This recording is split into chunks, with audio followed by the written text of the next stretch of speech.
Kim Kardashian is not pleased that Kanye West chose to involve disgraced rocker Marilyn Manson in his August 26 Donda listening event at Soldier Field in Chicago.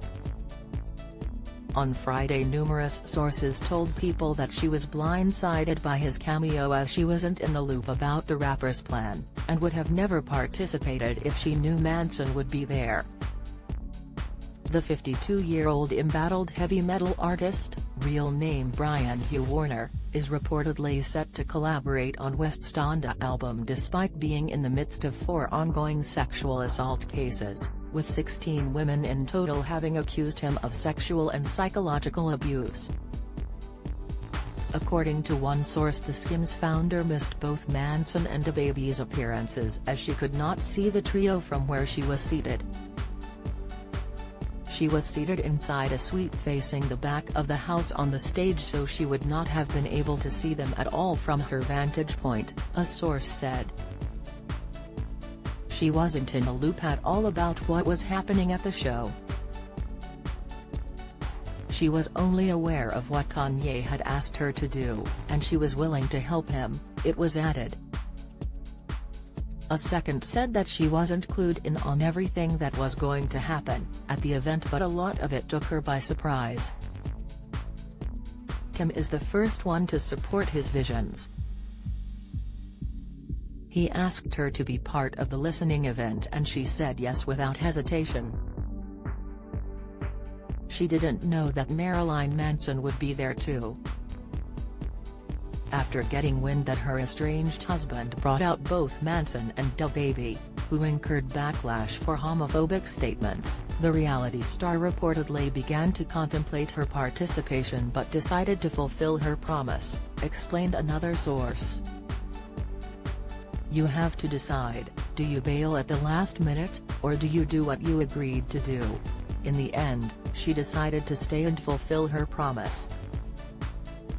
That doesn't mean that she supports Marilyn Manson or DaBaby and the things they believe.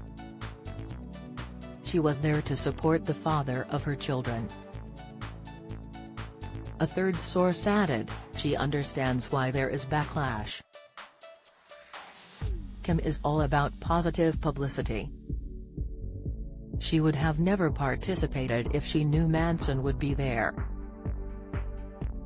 Ahead of the event, it was revealed that Ye and Soldier Field would have roughly 1,500 doses of the COVID-19 vaccine on site for concertgoers, including the 2-shot Pfizer and the 1-shot Johnson & Johnson. Per TMZ, out of an estimated 38,000 attendees, only 13 got the shot, and at his second listening event in Atlanta at the Mercedes-Benz Stadium, only 4 out of a whopping 40,000 attendees rolled up their sleeves. During the listening event, fans were shocked to find out that West replaced Jay-Z's verse on a track called Jail with DaBaby, who stood alongside Marilyn and Kanye for a few numbers. And on Friday it was revealed the reason for Manson's participation in the third listening event, as he is reportedly set to collaborate on the impending album. Marilyn Manson's voice is featured on Donda, a spokesperson for Manson tells People.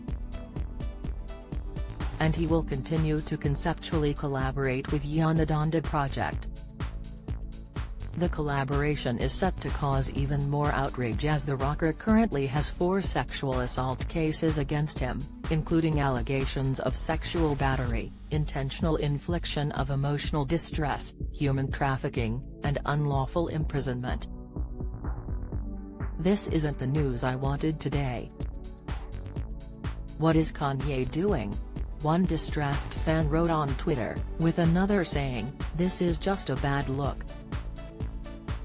Why would he even allow that on an album with his mom's name as the title?" Another fan wrote, as one user simply said, "Sick."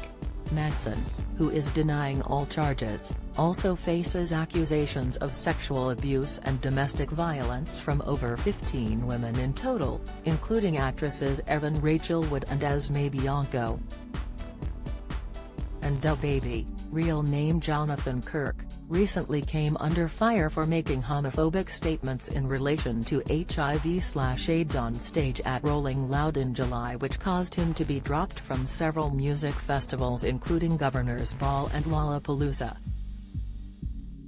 Last month, model Ashley Smithline, 36, submitted her complaint against Manson in the Federal District Court for the Central District of California, outlining allegations that the rocker raped, whipped, burned and cut her.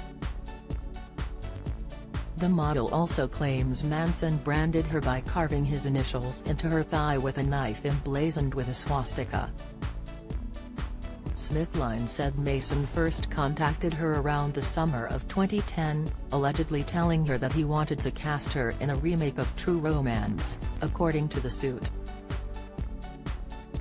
She is one of 15 women, according to People, to accuse Manson of sexual, psychological and physical abuse, in addition to actress Evan Rachel Wood, Esme Bianco and Manson's former assistant Ashley Walters.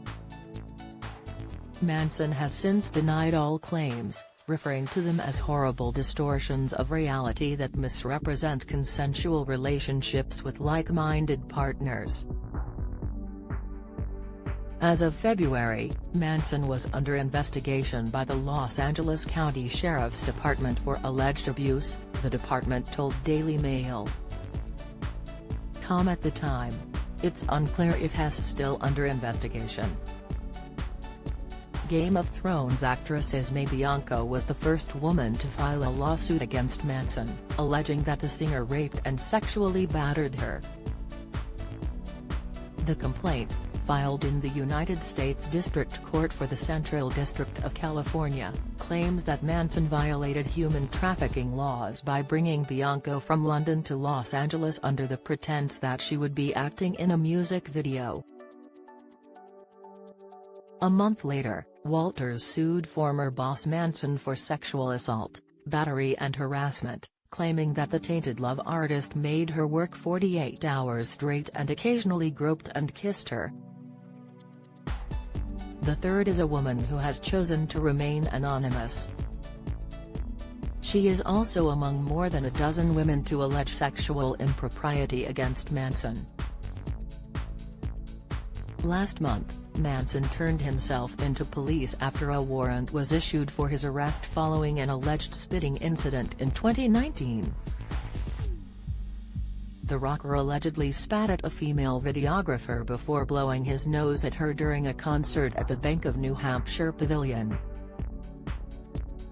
According to TMZ, Manson handed himself over to officials, where he was booked and released shortly afterwards. Manson was released on personal recognizance bail under the conditions that he won't commit any crimes while on release, won't have any contact with the alleged victim, and will appear at all of his court hearings. Twitter erupted after he unveiled the unlikely trio, with many expressing confusion and others expressing some level of outrage. Kanye West, Marilyn Manson. "Da baby.